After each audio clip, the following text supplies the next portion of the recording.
बहुत बढ़िया। अब शुरू करते हैं चैप्टर 2। लगभग 1700 शब्दों में यह हिस्सा यूसुफ के जादुई टापू से आगे की दास्तान है।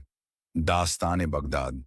चैप्टर 2। जिन्न और बोलते परिंदे दिए की लौ तेज हुई और गुफा के पत्थर धीरे धीरे पिघलने लगे, मानो वो रास्ता किसी और आलम का दरवाजा बन चुका हो।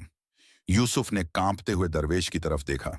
दरवेश बोला, डर मत ताजिर, ये रास्ता तुझे वहां ले जाएगा जहां तेरे सवालों के जवाब हैं। मगर याद रख, ये सफर आसान नहीं। हर मोड़ पर तेरा इम्तिहान होगा। यूसुफ ने गहरी सांस ली और कदम आगे बढ़ा दिया। दूसरी दुनिया का आलम जैसे ही वो दरवाजे से गुजरा, उसने महसूस किया कि हवा बदल गई है। समंदर की खारापन वाली खुशबू अब नहीं थी, बल्कि इत्र और चंदन की खुशबू चारों तरफ फैली थी। उसके सामने एक हरी भरी वादी थी, जिसमें पेड़ आसमान को छू रहे थे। झरनों से पानी गिर रहा था और फूलों से रंगीन रोशनी निकल रही थी। लेकिन सबसे अजीब बात यह थी कि वहां के परिंदे इंसानी जबान में बातें कर रहे थे। एक नीला तीतर बोला, देखो देखो, एक नया मुसाफिर आया है। एक लाल तोता हंसकर बोला, ये तो बगादाद का ताजिर है, मैंने इसके बारे में सुना है। यूसुफ हैरान रह गया। उसने अपने माथे पर हाथ रखा और सोचा, क्या मैं ख्वाब देख रहा हूं? जिन्न की आमद अचानक आसमान काला होने लगा। हवा में कंपन महसूस हुआ। पहाड़ों से गड़गड़ाहट सुनाई दी और फिर बादलों के बीच से एक विशाल साया उतरने लगा। वो जिन्न था। उसका कद इतना ऊंचा था कि पेड़ उसकी कमर तक आते थे। आंखें आग की तरह लाल, पर चेहरे पर उदासी का साया। जिन्न ने गरजती आवाज में कहा, कौन है जिसने मेरी नींद में खलल डाला? यूसुफ डर के मारे कांप गया, मगर दरवेश, जो अब भी उसके साथ था, बोला, ये बगदाद का ताजिर है। इसका दिल सुकून तलाश करता है। इसे तेरी दास्तान सुननी है। जिन्न पहले तो हंसा, फिर अचानक चुप हो गया। उसने अपनी बड़ी बड़ी हथेलियों से आसमान की तरफ इशारा किया और बोला, मेरी कहानी 1000 साल पुरानी है। जिन्न की दास्तान। जिन्न ने गहरी सांस ली और कहने लगा, मैं भी कभी इंसान था, बगदाद का एक अमीर। मेरे पास सोना, चांदी, महल और नौकर सब कुछ था। लेकिन मेरा दिल कभी भरता नहीं था। मैंने गरीबों का हक खा लिया, धोखेबाजी की, औरतों को रुलाया, अनाथों का माल दबा लिया। एक रोज मैंने अल्लाह के एक वली का मजाक उड़ाया।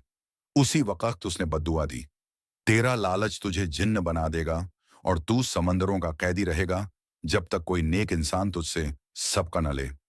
जिन्न की आंखों से आंसू बह निकले।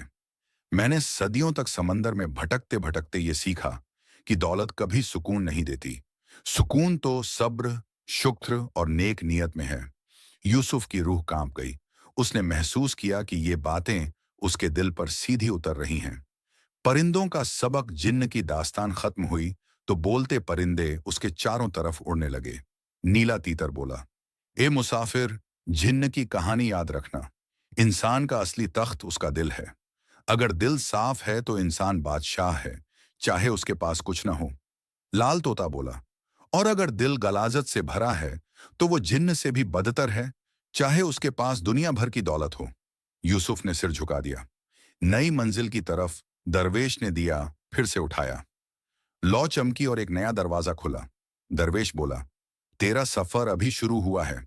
अब तुझे उस जगह जाना होगा जहां एक हसीन राजकुमारी कैद है। उसका नाम जरीना है। उसकी कैद तेरे सफर की असली कुंजी है। यूसुफ ने पूछा, क्या मैं उसे आजाद कर पाऊंगा? दरवेश ने कहा, अगर तेरी नीयत साफ रही तो तुझे मदद मिलेगी, मगर अगर तेरे दिल में लालच आया तो तेरा अंजाम भी उस जिन्न जैसा होगा। जरीना की झलक दरवाजे से गुजरते ही यूसुफ ने खुद को एक खूबसूरत बाग में पाया। हर तरफ फूल खिले थे, झरने बह रहे थे, हवा में संगीत था। बाग के बीच एक संगमरमर का झूला था, जिस पर एक हसीन लड़की बैठी थी। उसके चेहरे पर उदासी छाई थी, आंखों में आंसू थे। उसने धीमी आवाज में कहा, मैं जरीना हूं। मुझे एक जादूगर ने अपने जादुई कईले में कैद कर रखा था। जिन्न ने मुझे वहां से छुड़ाया, मगर मेरी किस्मत अब भी अधूरी है।